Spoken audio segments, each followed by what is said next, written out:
부활이란 무엇일까요?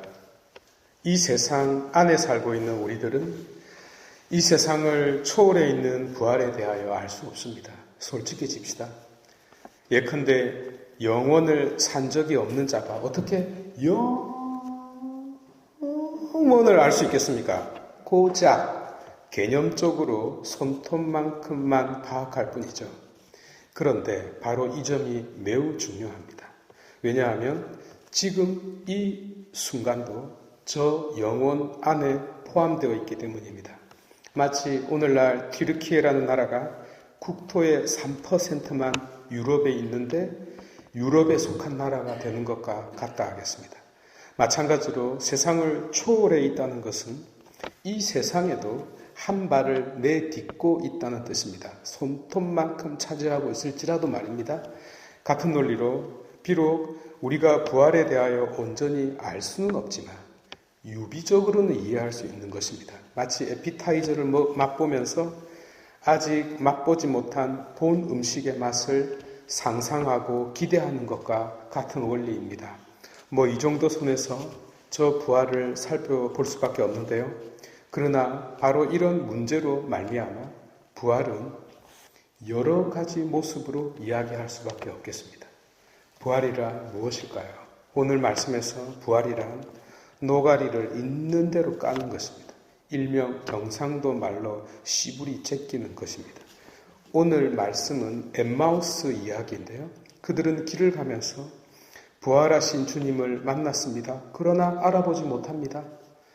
사실 저도 마찬가지인데요. 다른 사람들이 제가 지역장 신부라는 사실을 알아봐주면 얼마나 좋습니까? 그런데 알아주지 않으니까 제가 휴지로 머리띠도 만들고 팔에 완장도 차고 미스 코리아 띠까지 만들어서 지역장 하고 쓰고 다니는 것 아니겠어요?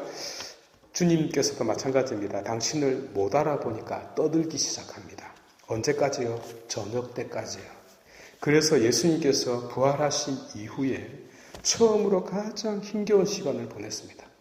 살아 생전에도 힘들었는데 부활하고 나서도 하도 씨부리 싸가지고 입안이 헐었어요. 많은 이들이 빵을 들어 감사를 드리신 다음 나누어 먹자 그들의 눈이 열렸다라고 알고 있는데요. 천만에요. 이게 까마귀 날자 배 떨어진 것인데요. 빵을 떼었기 때문에 눈이 열린 것이 아니고요. 그 전에 신봉사의 눈이 뜨이도록 심청이가 먼저 인당수 푸른 물에 퐁당 빠졌기 때문에 그리 된 것입니다. 그렇게 말을 많이 했기 때문에 볼 수 있었다는 뜻입니다.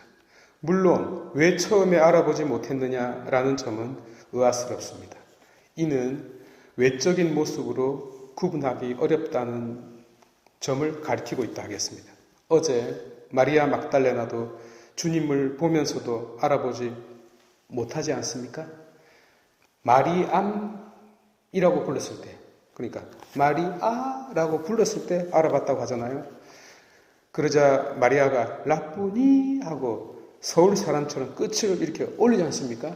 그래서 서로 알아보게 된 것입니다. 분명 외적인 모습에는 변화가 있었어요. 사도 바오로는 이 변화된 육신을 소마라고 불렀고요. 오리게네스는 스피리추얼 바디라고 불렀습니다. 그러니까 눈에 보였기 때문에 육신이긴 한데요.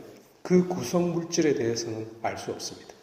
중요한 것은 육신의 부활이기 때문에 눈에 보였다는 사실이 강조된 것일 뿐 정작 중요한 것은 육신조차 뛰어넘고 있습니다.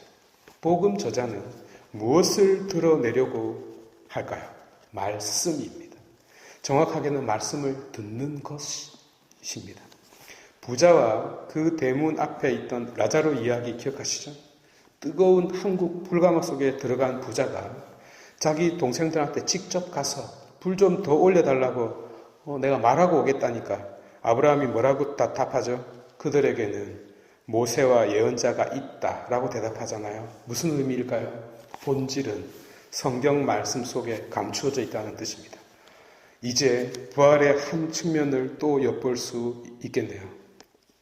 마리아라고 이름을 불렀을 때 알아보았던 것처럼 말씀을 들었을 때 이해할 수 있게 된 것입니다.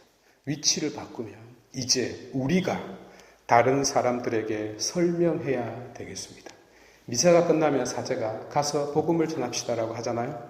내가 눈을 뜬 사실, 내 마음 속에 뜨거운 불이 불타오른 사실을 말하고 싶어서, 씨부리고 싶어서 입이 간질간질한 그 사실을 밖에 가서 선포하라는 것 아니겠어요? 왜 그렇게 해야 하죠? 그 말 속에 우리가 눈으로 잘 볼 수 없는 부활의 본질이 담겨 있기 때문입니다. 봉헌하겠습니다.